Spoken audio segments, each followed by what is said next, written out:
Hi, welcome to our Pharma Topics channel. Our topic of discussion is very important. It is pharmacogenetics. So, it is the genetic variation that contributes to pharmacokinetic or pharmacodynamic drug properties. Genetic variation can occur for drug metabolism or the drug transporters or the receptors as well as the disease associated proteins. Single nucleotide polymorphisms are the most common genetic variations associated with the drug response. Genetic polymorphisms may influence drug effectiveness and they may increase the risk for toxicity. Pharmacogenetics is the study of impact of genetic polymorphisms on the drug response.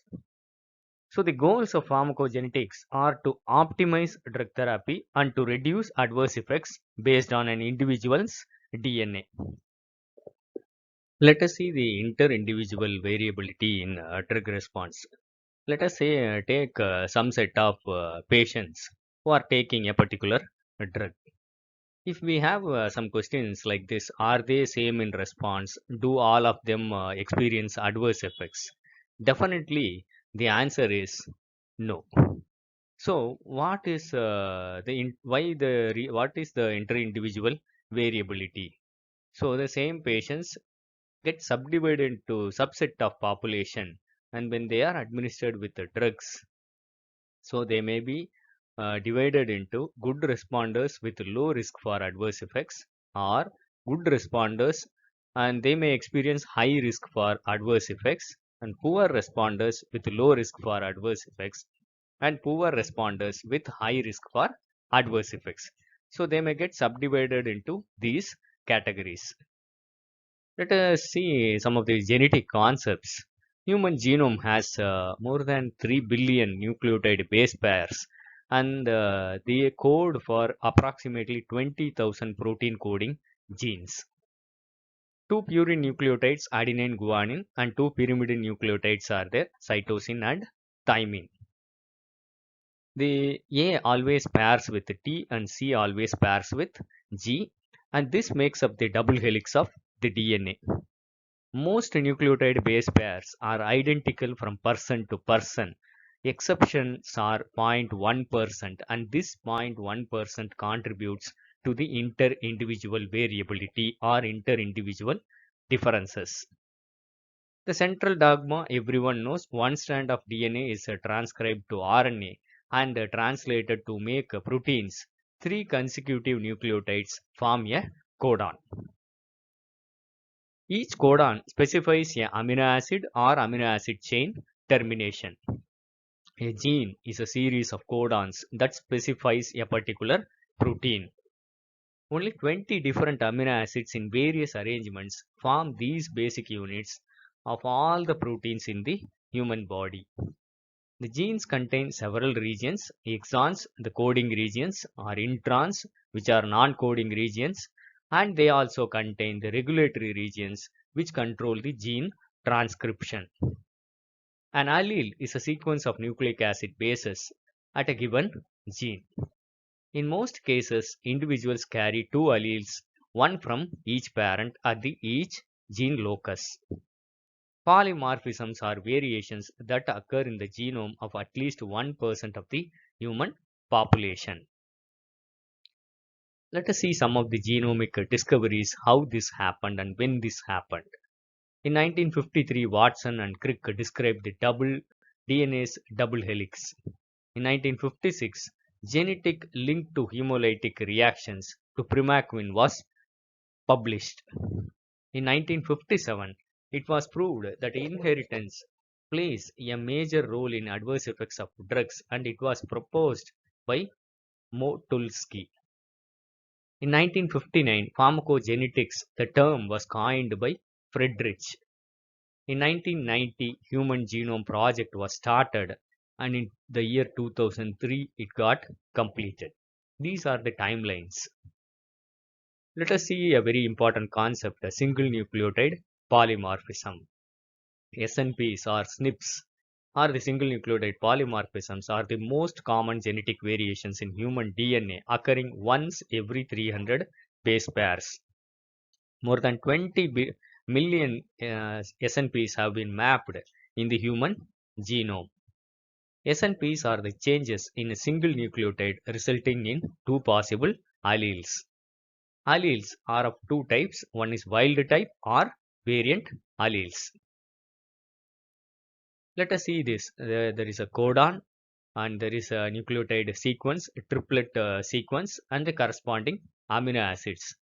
Take an example that in the 16th position, instead of in the nucleotide, three nucleotides, one nucleotide changes from A to G and this becomes a SNP. Instead of AGA, the nucleotide sequence now is GGA. You can see instead of arginine, the glycine is coded.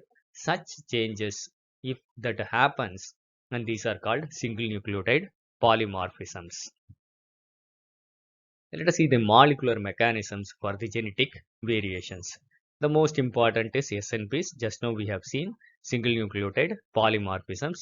When they occur in the coding regions and the amino acid changes, it is called non-synonymous single nucleotide polymorphism. Example is thiopurine methyl transferase A star 3A allele. And the next is if it happens in the coding region, but that codes the same amino acid, that is called a synonymous SNP. That does not result in amino acid substitution. This is another chance. And the next one is if it occurs in the non-coding region, that means in the intronic regions or the promoter regions, it may cause defective splicing or premature stop codon.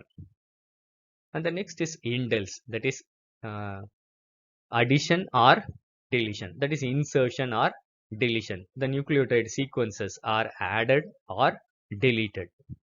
And the next is copy number variations. There may be gene duplications or larger gene deletions. The entire copies of genes or gene segments greater than 1 kb are duplicated, deleted or rearranged. And the next one is frame shift mutation. It is like insertion deletion polymorphism, but the number of nucleotides added or lost in a multiple of 3. It is not in a multiple of 3, resulting in disruption of the gene's reading frame. So these are the common molecular mechanisms for genetic variations. Let us see the genetic variations in case of cytochrome P450 enzymes.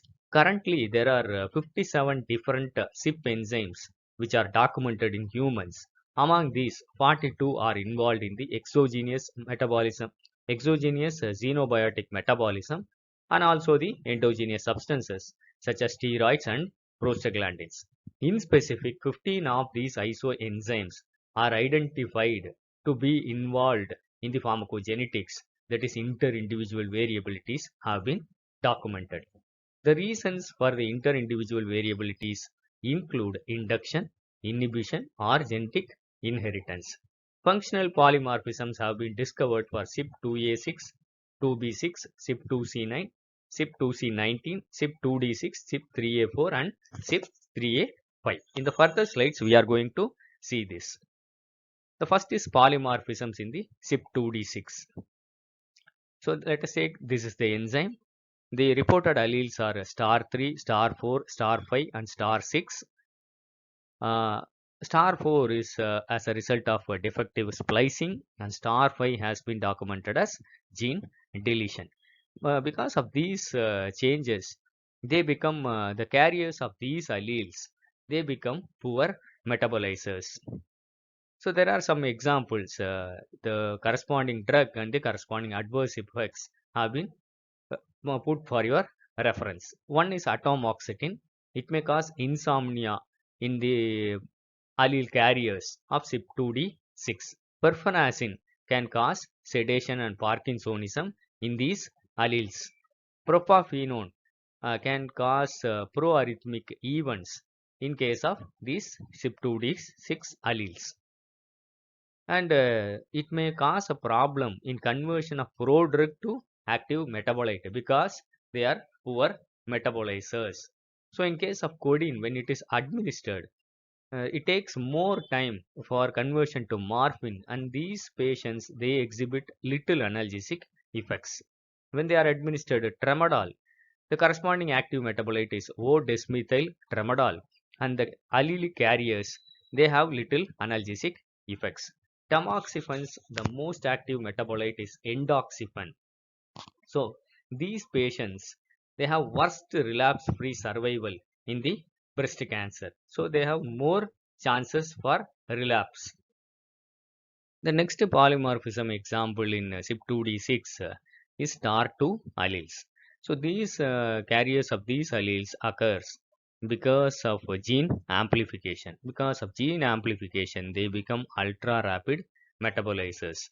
The carriers of these alleles metabolize nortriptyline very fast. So the patients require 3 to 5 fold increase in the dose to achieve therapeutic concentration. So codeine gets fast metabolized to morphine even though the children exhibit little analgesic effects. FDA has issued respiratory depression due to morphine. And the next is they have drug interactions with CYP2D6 inhibitors such as fluoxetine and paroxetine. So next is CYP2C19. So the alleles reported are star 2 and star 3. Star 2 it occurs because of aberrant splice site, and star 3 occurs because of premature stop codon. As a result, they become poor metabolizers. So example, the very classical example is clopidogrel. It is a prodrug.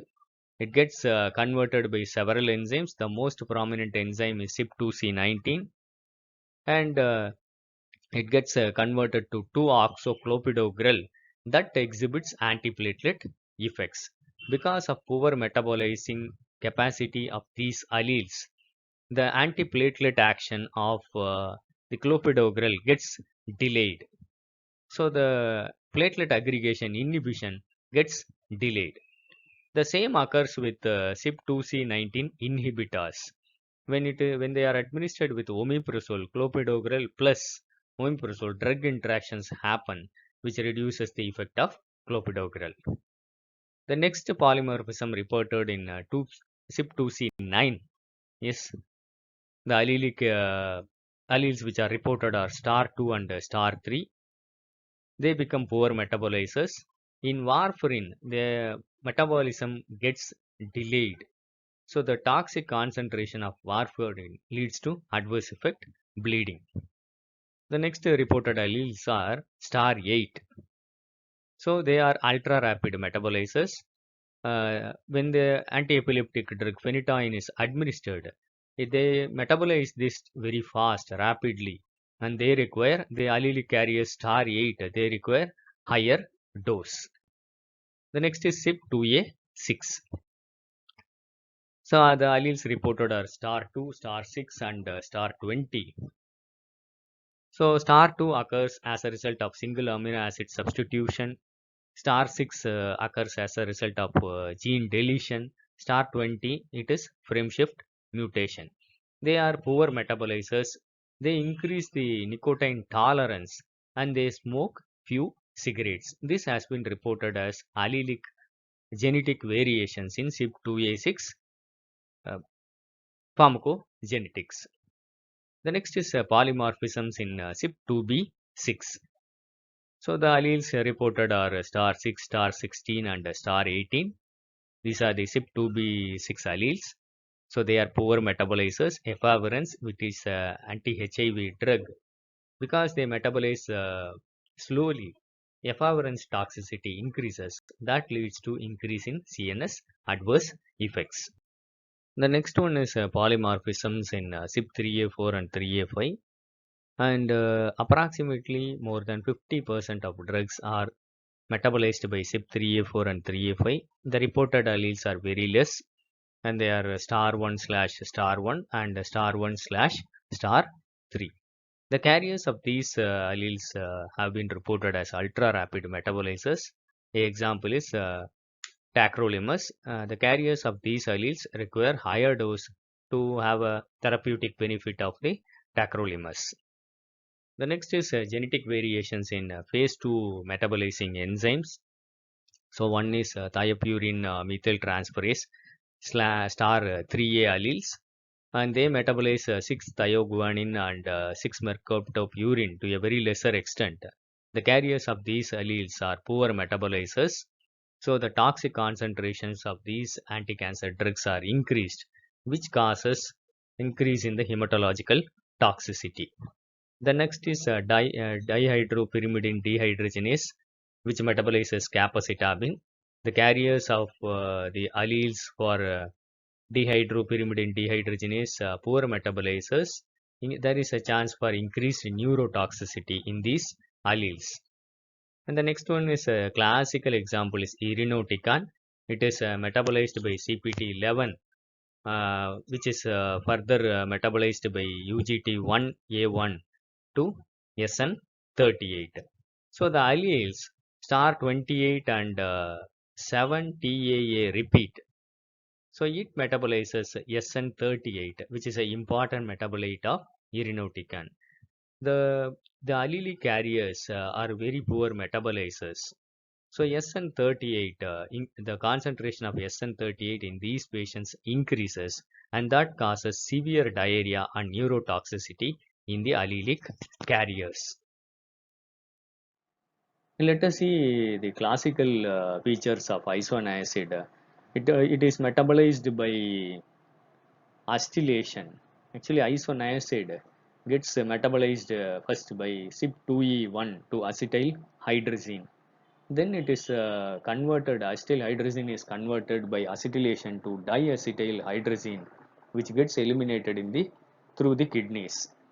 So, some enzyme inducers such as rifampicin or even INH is also an enzyme inducer which causes more production of acetyl hydrazine, which is a toxic compound.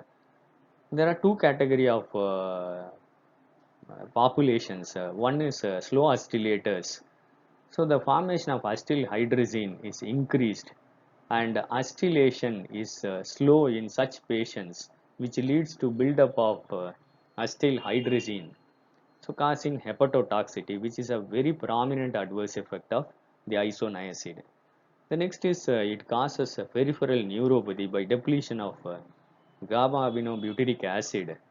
So it is always advisable to supplement the isoniazid therapy with pyridoxine.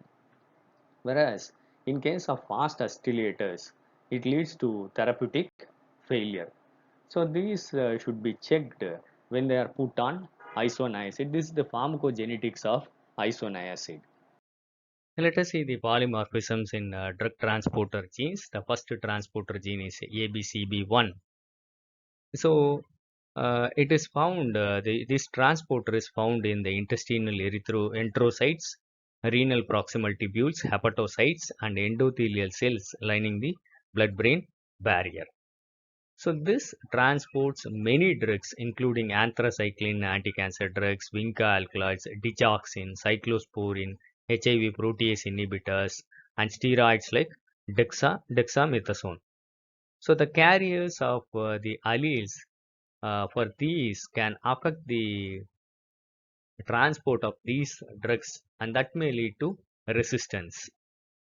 The next is polymorphisms in the drug transporter genes. So one polymorphism is SLC01B1 star 5. So this poorly transports simvastatin into the target cell, increases the blood concentration of simvastatin, which leads to increase the risk of myopathy in the carriers of these alleles. The next transporter is SCC22A1. It is also called reference sequencing 3405958. So they poorly transport metformin into the target cell, and that may lead to lactic acidosis. So next is HLA genes and hypersensitivity. So the carriers of HLA-B star 1502 that causes toxic epidermal necrosis, that is TEN, by administering carbamazepine or phenytoin. So TEN, The carriers of these alleles are very prone for this 10 adverse effects. It is hypersensitivity is characterized by blistering, mucosal erosions, and epidermal detachment. It is very dangerous to them. So carriers of HLA-B star 5701, when they are administered with abacavir, it causes abacavir hypersensitivity reaction, which is very dangerous. So next let us see the targeted therapies for cancer. It has been proven that the carriers of those who are negative for KRAS gene in case of colon cancer, the drugs which could be administered for effective therapy are cetuximab and panitumumab. It is advisable for patients to administer trastuzumab in case of breast cancer when they are tested positive for HER2 genes. And it is advisable to start with crizotinib for effective therapy in case of non-small cell lung cancer in case of patients with who are positive for ALK gene. It is advisable for pharmacogenetic testing before start of these drugs. So let us see the genetic variations in G protein coupled receptors. In the G protein coupled receptors, there is a N-terminal which is glycosylated, and 7 transmembranes which carry the cis residues in case of the loops, and C-terminal which contains palmotylation. That is palmitoyl residues are present. So usually it has different residues. One is G alpha, G beta, and G gamma residues. Let us see the subfamilies of G protein coupled receptors. So one is a rhodopsin family. The biogenic amines and like adrenaline work through the rhodopsin family. The next is secretin or glucagon or VIP family, vasointestinal peptide family. You can see the N-terminal is lengthier in case of this. Peptide hormones and neuropeptides, they have their mechanistic action through these GPCRs. And the next is metabotropic glutamate family, G protein coupled receptors. You can see the N-terminal is very larger when compared to the previous cases. Example, GABA works through the GABA B receptors through this subfamily. Let us see the genetic variations in G protein coupled receptors. So it may be due to genetic variations in the N-terminal domain, which can cause changes in the receptor binding affinity, which can cause variations in downregulation of these receptors. The next is variations in the transmembrane domains, variations in the intracellular loop domains, variations in the C-terminal domain, variations in the non-coding region. Let us see the genetic variations in the N-terminal domain of GPCR. It causes changes in the receptor binding affinity. Two examples we can see. One is 5-HT2C receptors. Cis variants, that is serine substitution in case of cis at the position 23. The cis variants were proven to be good responders. In case of opioid receptors, substitution of aspartame at the 40th position for asparagine, that is the genetic variant. Aspartame variants have high affinity for endorphins. Then the variations which cause down regulation in these receptors. The classical example is beta 2 receptors. Substitution of glycine for arginine in case of 16th position causes faster down regulation, and substitution of glutamic acid at the 27th position instead of glutamine causes slower down regulation. For the 5-HT1A receptors, substitution of serine at 22nd position instead of glycine causes a lesser down regulation and desensitization, and it has a more response for the selective serotonin reuptake inhibitors. Let us see the genetic variations in the intracellular loop domains of GPCR. So it affects the receptor expression. One is M3 receptors. Substitution of alanine at 242 or 505 or 540th position decreases the expression of these the G protein coupled receptors that decreases the response to cholinergic drugs. In case of endothelin B receptor, substitution of arginine at 109th position instead of cysteine causes a development of Hirschsprung disease. Let us see the genetic variations in transmembrane domain of GPCR. It affects the cell signaling. Two examples we can see in case of dopamine receptors, substitution of serine instead of proline at the 310th position, or substitution of cysteine at 311th position instead of serine decreases the cell signaling magnitude by cyclic AMP. And thyroid receptors, substitution of isoleucine or serine or valine at the 623rd position instead of alanine decreases the response to thyroid stimulating hormone. Let us see the variations in the C-terminal domain of GPCR. It also affects the cell signaling. Two examples we can see in case of P2Y12 receptors, that is the purinergic receptors. Substitution of arginine at 334th position instead of cysteine decreases the magnitude of cell signaling, and substitution of arginine at 390th position instead of serine causes a development of Hirschsprung disease. Let us see the genetic variations in the non-coding regions of the GPCR. It causes affection of cell signaling. The example is B2 receptors, that is a bradykinin receptor. Substitution of T instead of that is thymine instead of cytosine at 78th position, or guanine instead of cytosine at 412th position, or substitution of thymine at 704th position instead of cytosine causes cardiomyopathy. So the FDA has advised pharmacogenetic labeling for different drugs. One is abacavir. It has the carriers of these alleles. It should not be given. There should be a warning. The carriers of these alleles have adverse effects of abacavir. And azathioprine, the carriers of the alleles for thiopurine methyl transferase should be cautioned.